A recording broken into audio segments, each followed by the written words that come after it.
Marekani inatafakari uwezekano wa kupunguza au kuondoa sehemu ya uwepo wake wa kijeshi katika eneo la Ghuba ya Uajemi baada ya vituo na miundombinu yake kijeshi kuathiriwa na mashambulizi wakati wa vita vya kati ya Iran na Marekani, kwa mujibu wa ripoti ya The Washington Post.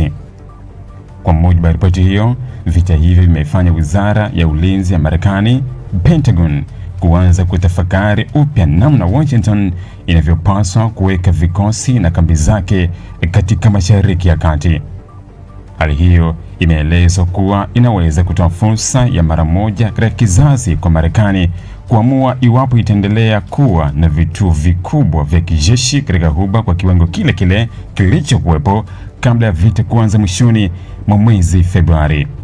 Moja chaguo ambalo linazingatiwa ni kutorejesha baadhi ya vituo vya Marekani katika hali iliyokuwa kabla ya vita, hasa vile vilivyopata uharibifu kutokana na mashambulizi. Badala yake, Washington inaweza kutumia fursa hiyo kupanga upya uwepo wake wa kijeshi na kuhamisha sehemu ya wanajeshi pamoja na miundombinu kuelekea upande wa magharibi zaidi mwa Mashariki ya Kati. Eneo ambalo linazingatiwa katika mpango huu linajumuisha Jordan na Israel, ambako Marekani inaweza kuwa na uwezo wa kuendelea kufanya operesheni zake za kijeshi bila kuweka idadi kubwa ya wanajeshi katika maeneo ya Ghuba yaliyo karibu zaidi na Iran. Tayari Marekani imekuwa ikiweka ndege zake za kuongeza mafuta angani nchini Israel wakati wa vita, jambo ambalo linaonyesha umuhimu wa eneo hilo katika operesheni za kijeshi za Washington. Hata hivyo, waziri wa ulinzi wa Marekani Pete Hegseth bado hajaagiza kufanyika kwa mapitio rasmi kuhusu uwepo wa wanajeshi wa Marekani katika eneo la Ghuba. Kwa mujibu wa ripoti hiyo, swala hilo bado linachunguzwa ndani ya Pentagon na kamandi kuu ya Marekani, CENTCOM, ambayo inasimamia shughuli za kijeshi za Washington katika Mashariki ya Kati.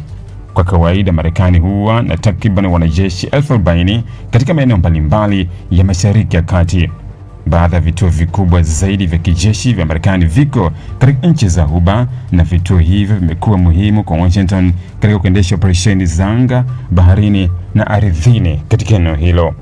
Tangu kuanza kwa vita na Iran, Marekani imeongeza kwa kiasi kikubwa uwepo wa wanajeshi wake katika Mashariki ya Kati, ndege na vifaa zaidi katika eneo hilo. Lengo limekuwa kuimarisha uwezo wa Marekani kukabiliana na mashambulizi ya Iran, kulinda vikosi vyake pamoja na kusaidia kulinda njia muhimu za usafirishaji wa baharini. Lakini ongezeko hili limekuja wakati nchi za Ghuba zikikabiliwa na mashambulizi ya makombora kutoka Iran. Baadhi ya vituo na miundombinu inayohusishwa na uwepo wa Marekani pia imekuwa katika hatari ya kulengwa, jambo ambalo limeibua mjadala ndani ya Washington kuhusu gharama na hatari za kuendelea kuweka sehemu kubwa ya vikosi vyake katika maeneo yaliyo karibu na Iran. Mabadiliko hayo yanaweza kuwa na athari kubwa kwa mkakati wa Marekani katika Mashariki ya Kati.